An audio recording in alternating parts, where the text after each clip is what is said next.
மயிலாடுதுறை மாவட்டம் குத்தாலத்தில் ஆக்கிரமிப்பை அகற்ற சென்ற இந்து சமய அறநிலையத்துறை அதிகாரிகள் வர்த்தகர்களிடையே கடும் மோதல் ஏற்பட்டது. இந்த காட்சிகளை பார்ப்போம்.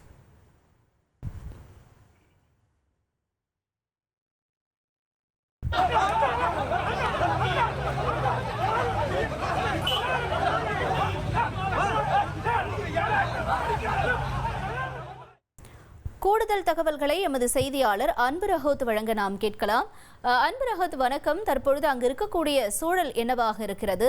மேலும் எதற்காக இந்த மோதல் ஏற்பட்டிருக்கக்கூடிய காட்சிகளாக நாம் பார்க்கிறோம்? விவரங்கள் என்ன? நிச்சயமாக வணக்கம். மயிலாடுதுறை மாவட்டம் குத்தாலம் பேருந்து நிலையம் அருகே இந்து சமய அறநிலையத்துறைக்கு சொந்தமான மன்மத ஈஸ்வரர் ஆலயம் அமைந்திருக்கிறது. இந்த ஆலயத்துக்கு சொந்தமான அப்பகுதியில் கடை வீதி இருப்பதனால கடைகள் நெடுவ அமைந்திருக்கிறது. அங்குள்ள தனியார் பேக்கரி ஒன்றோட தொடர்பான பிரச்சனை ஏற்கனவே இந்து சமய அறநிலையத்துறைக்கும் அந்த பேக்கரி உரிமையாளருக்கும் அந்த கோர்ட்ல கேஸ் இருந்துட்டு இருக்கு. இந்த நிலையில இந்த இடம் தொடர்பான பிரச்சனையில ஆர்டிஓ விசாரணை நடைபெற்று வந்து கொண்டிருக்கிறது.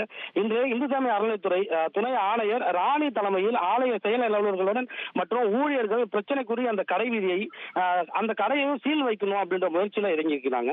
அப்போது அடிமனையாளிகள் குத்தகை விவசாயிகள் பாதுகாப்பு சங்கம் சார்பில் இந்த பிரச்சனை தொடர்பான ஆடியோ விசாரணையில் இருக்கும் பொழுது எப்படி ஒரு கடைக்கு சீல் வைக்கலாம் என்று அதிகாரிகளை சுற்றி வளைத்து விவசாயிகள் உள்ளிட்டோர் கேள்வி எழுப்பியிருக்கின்றனர். வணிகர்கள் மற்றும் மார்க்சிஸ்ட் கம்யூனிஸ்ட் கட்சியினை சார்ந்த விவசாயிகள் சங்க பிரதிநிதிகள் கடைகளுக்கு சொந்தமான உள்ளவர்கள் அதற்கு ஆதரவான அதிகாரிகளுடன் வாக்குவாதத்தில் தொடர்ந்து ஈடுபட்டு வந்திருக்கின்றனர்.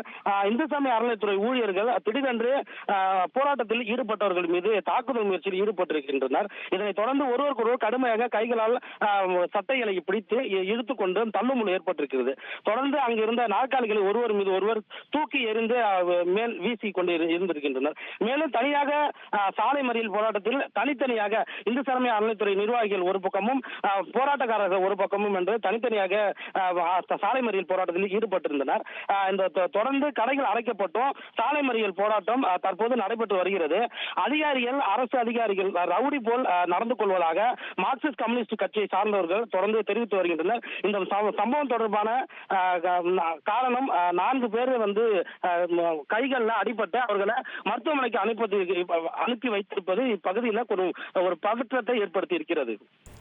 தகவல்களுக்கு நன்றி அன்பு ரஹோத். செய்திகளை உடனுக்குடன் தெரிந்து கொள்ள உடனே சப்ஸ்கிரைப் பண்ணுங்க.